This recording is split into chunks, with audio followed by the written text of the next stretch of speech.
Introduction.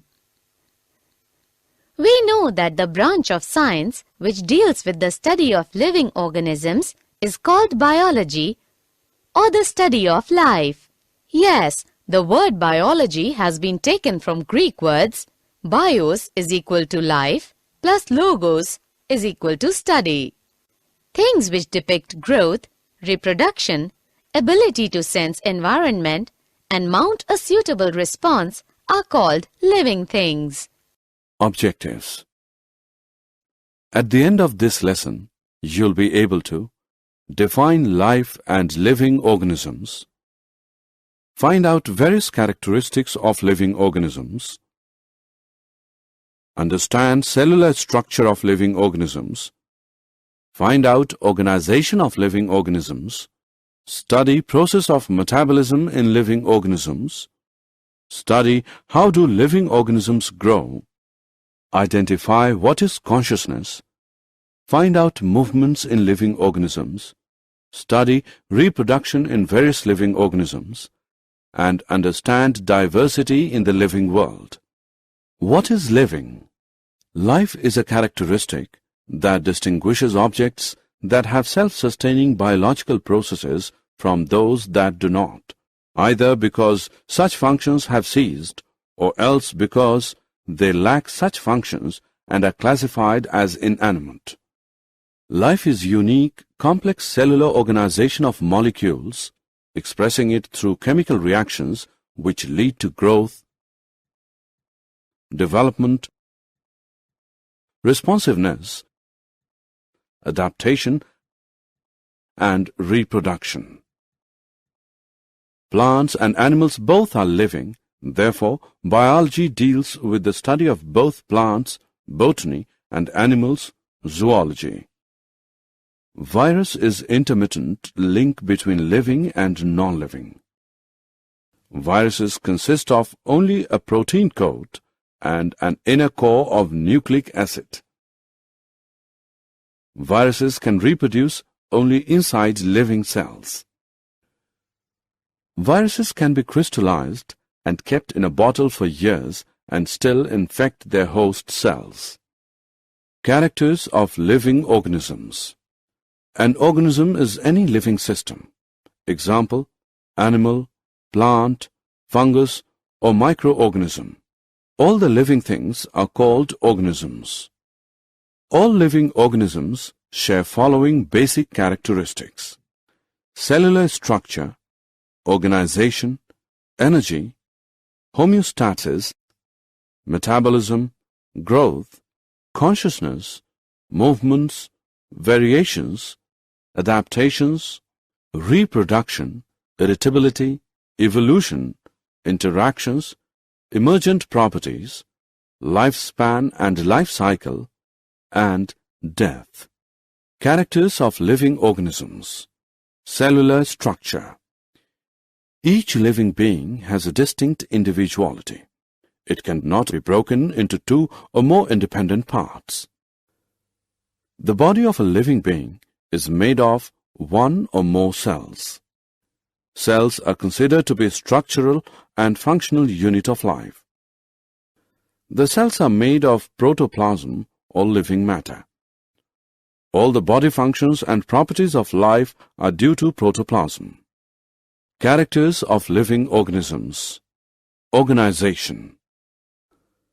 Living beings have an internal hierarchy of parts where smaller parts cooperate to form larger one. The larger ones a still larger part, while all the still larger parts are organized to form the individual. Because of this organization, living beings are also called organisms. Characters of living organisms. Energy. Living being constantly requires energy, not only to perform various activities of the body, but also to overcome entropy or tendency to randomness. The source of energy is food. It is required by every cell of the body. Characters of living organisms. Homeostasis. Homeostasis is the property of a system, either open or closed, that regulates its internal environment and tends to maintain a stable, constant condition. Or we can say that, as external environment do not have much impact on the internal environment, as the living beings have a self-regulated system to adjust and maintain the internal environment. The phenomenon is called homeostasis. Characters of living organisms. Metabolism. A large number of chemical reactions are going on in the body of a living being.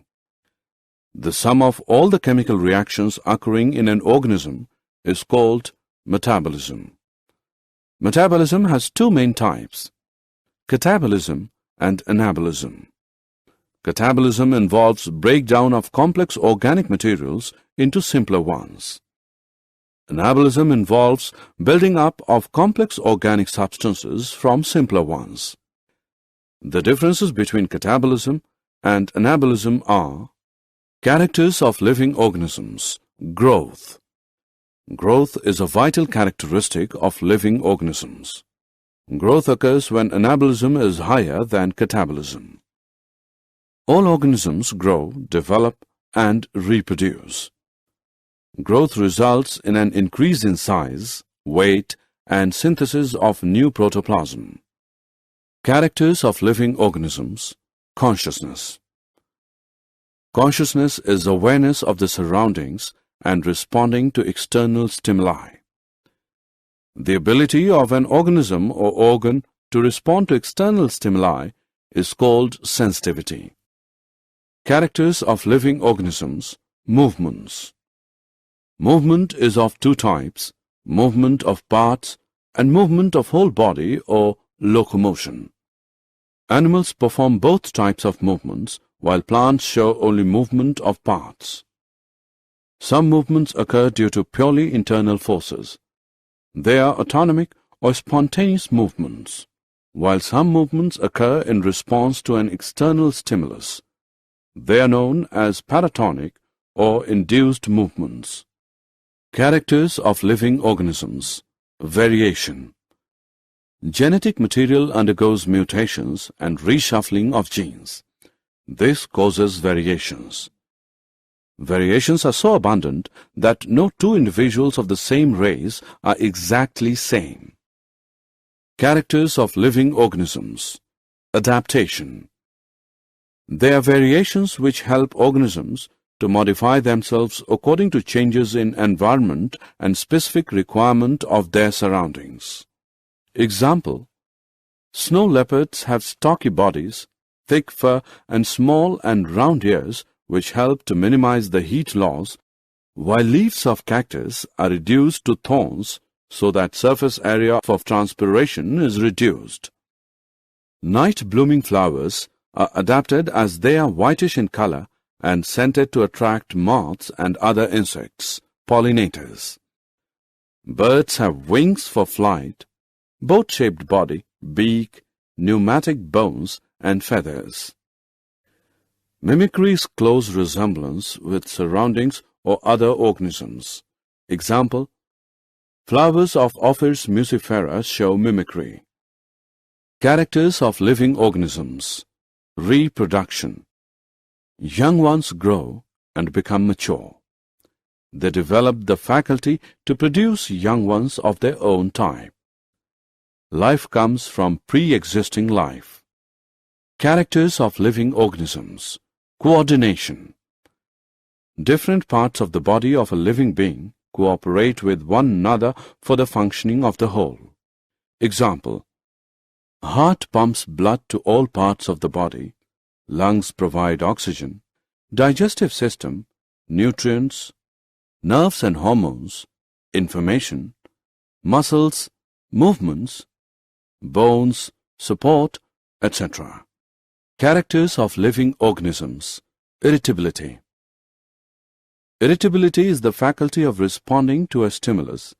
It is the property of protoplasm and is shown by all organisms, both plants and animals. Animals show quick response to a stimulus because they possess nervous system. Plants show slow response. Example: bending of shoot towards light. Characters of living organisms. Evolution. Evolution is formation of new species from the pre-existing ones. Evolution occurs due to accumulation of variations. Characters of living organisms. Interaction. Interactions occur among the levels of organization within organisms and between organisms and their external environments. The levels of interaction between organisms and their environment are those of populations, communities, ecosystems, and the biosphere. Characters of living organisms. Emergent properties. The appearance of new characteristics at a given level of organization is called emergence. Characters of living organisms. Life cycle. Each individual passes through a definite life cycle of birth, growth, maturation, reproduction, aging, and death. This is completed in a definite lifespan ranging from 1 day to several years. Characters of living organisms. Death. After a period of time, each living being dies. Death occurs naturally due to wear and tear. Diversity in the living world. The biodiversity is the number and types of organisms present on the earth. Every organism, whether plant or animal, is unique in itself. There is a wide diversity in the flora, plants, and fauna animals in the world. The diversity we see today is the result of 3.5 billion years of organic evolution. During the course of this evolution, several species vanished from the surface of the earth and become extinct. With such a vast number of organisms, both living and extinct, it becomes impossible to study every one of them at individual level. Did you know? Huxley in 1868 said protoplasm is the physical basis of life. Lamarck in 1809 said nobody can have life if its constituent parts are not cellular. Tremblay was first to study regeneration in Hydra. Summary. Let us summarize what we have learned. In the world, there are two types of structures, living and non-living. Living world has vast range of variety. Living organisms and many non-living things share three properties: complexity, movement, and response to stimulation. The virus is a lifeless particle by itself, but it becomes active and multiplies rapidly inside a living cell. The smallest unit of life is cell. While the highest level of biological organization is biosphere, living beings are complex entities. All living organisms share some basic characteristics: cellular structure, organization, energy, homeostasis, metabolism, growth, consciousness, movements, variations, adaptations, reproduction, irritability, evolution, interactions, emergent properties, lifespan and life cycle, and death. Homeostasis is maintenance of favorable internal environment of living beings. Changes in structure and function of every living beings with age are called development. Growth, development, and functioning of living body is due to metabolism. A living organism can be differentiated from a non-living thing on the basis of its ability for reproduction. Night-blooming flowers are adapted as they are whitish in color and scented to attract moths and other insects, pollinators. Birds have wings for flight, boat-shaped body, beak, pneumatic bones and feathers. Mimicry is close resemblance with surroundings and other organisms. Example, flowers of Ophrys muscifera show mimicry. Living organisms interact and function with each other at many different levels. These different levels are cellular, organizational, and population levels.